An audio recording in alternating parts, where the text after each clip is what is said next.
Morning students, sixth class की history की class में आपका स्वागत है। और लास्ट क्लास में हमने बात करी थी इन्वेंशन ऑफ फायर और इन्वेंशन ऑफ व्हील्स पे।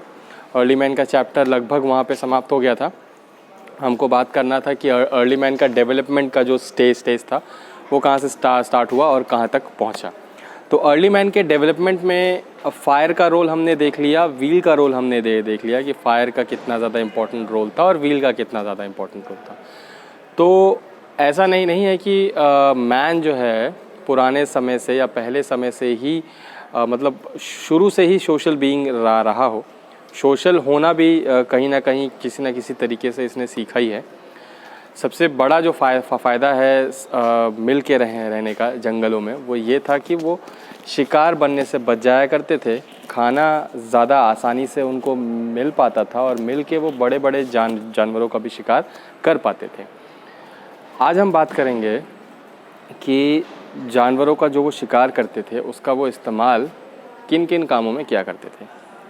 तो सबसे पहला काम तो वो शिकार खाने के लिए किया करते थे, जानवरों के मांस को निकाल के।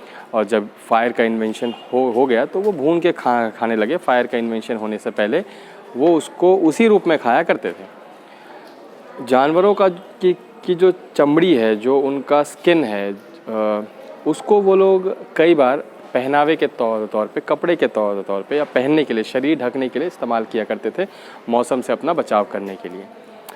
तीसरा जो था, जानवरों की हड्डियों का इस्तेमाल करना भी इंसान ने सीखा। और जैसे जैसे समय बीतता गया हड्डियों का बहुत अच्छा, बहुत बेहतर इस्तेमाल करना भी इंसान ने सीखा। तो पहले तो हड्डियों का इस्तेमाल हथियार बनाने के लिए किया गया, लेकिन जैसे जैसे समय बीतता गया उन हड्डियों को तोड़ के इवन सुई का भी काम लिया गया, नीडल का भी काम लिया गया। आपको जान के हैरानी होगी कि उस सुई से, पत्तों की मदद से या फिर फाइबर्स, जंगल में मिलने वाले नेचुरल फाइबर्स की मदद से सिलाई का भी काम जो है इससे लिया गया। तो यहाँ पे जो सबसे इम्पॉर्टेंट बात ये है कि अर्ली मैन ने या फिर जो पुराने ज़माने के जो आदिवासी थे उन्होंने अपने डेवलपमेंट के फेज़ को कहीं पे रोका नहीं। वो लगातार इम्प्रूव करते चले गए, नई नई चीज़ों को ढूंढते चले गए, खोजते चले गए, क्योंकि उनके अंदर उत्सुकता थी। नेचर के आसपास की चीज़ों को देख के वो उत्सुक होते थे और उस उत्सुकता को पूरा करने के लिए जो प्रयास वो करते थे, जो कोशिश वो करते थे, उससे उन्होंने नए नए इन्वेंशंस किए, नई नई चीज़ें उन्होंने बनाई और फाइनली एक डेवलप्ड सोसाइटी के रूप में उभर के आए। तो आज के वीडियो में सिर्फ इतना ही। अगले वीडियो में हम बात करेंगे कि कैसे सिविलाइजेशन का ग्रोथ हुआ। अलग अलग सिविलाइजेशन पे हम बात करेंगे।